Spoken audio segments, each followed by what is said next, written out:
The Nile River lay still under the moonlight, its dark waters whispering secrets of the land it nourished. In the Pharaoh's palace, the torches flickered as the ruler of Egypt sat brooding. He had dismissed the strange words of Moses and Aaron, who claimed their God demanded the release of the Hebrew slaves. Who was this God to challenge him, the Pharaoh, a living deity in the eyes of his people? But the quiet of the night was about to be shattered. From the chambers of the palace to the humble homes of the Hebrews, a foreboding filled the air, a sense that something extraordinary was about to unfold. These were the words Moses delivered to Pharaoh in the courts of Egypt. When Pharaoh refused, the Lord spoke to Moses. "Tell Aaron, stretch out your hand with your staff over the streams and canals and ponds, and make frogs come up on the land of Egypt." Exodus 8 verse 5. As Aaron obeyed, a strange croaking sound filled the air. Frogs emerged from every water source, flooding the land. They leapt into Pharaoh's palace, hopping into the kitchens, onto the tables, and even into the Pharaoh's own bed. The homes of the Egyptians were overrun with these creatures, their slimy bodies a reminder of Pharaoh's defiance. Desperation grew in Pharaoh's heart as the frogs disrupted every aspect of Egyptian life. Finally, he summoned Moses and Aaron. "Pray to the Lord to take the frogs away from me and my people," Pharaoh begged. "I will let your people go to offer sacrifices to the Lord."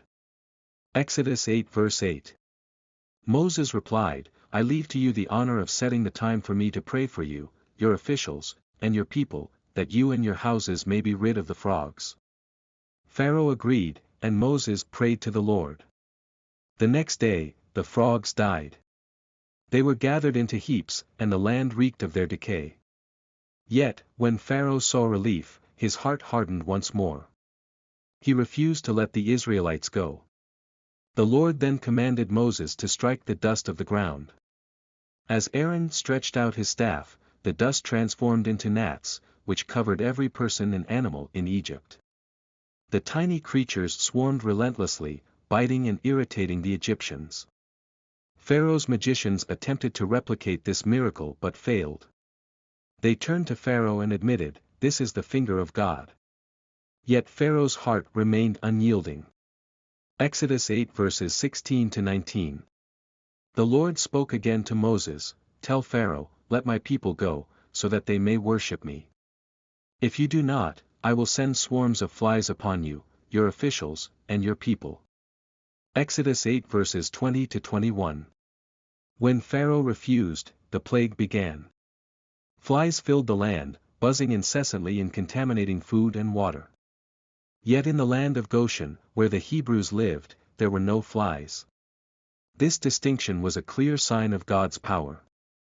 Pharaoh summoned Moses and Aaron again, saying, "Go, sacrifice to your God here in the land." But Moses refused, insisting they must journey into the wilderness. Pharaoh reluctantly agreed but soon hardened his heart and went back on his word. Though Pharaoh had witnessed the power of the God of the Hebrews, his pride and stubbornness blinded him. Each plague was not just a punishment but a divine message: the Lord was sovereign over all creation.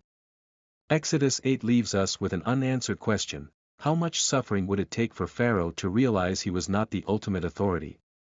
The story continues, a tale of defiance and deliverance that will shape the destiny of nations.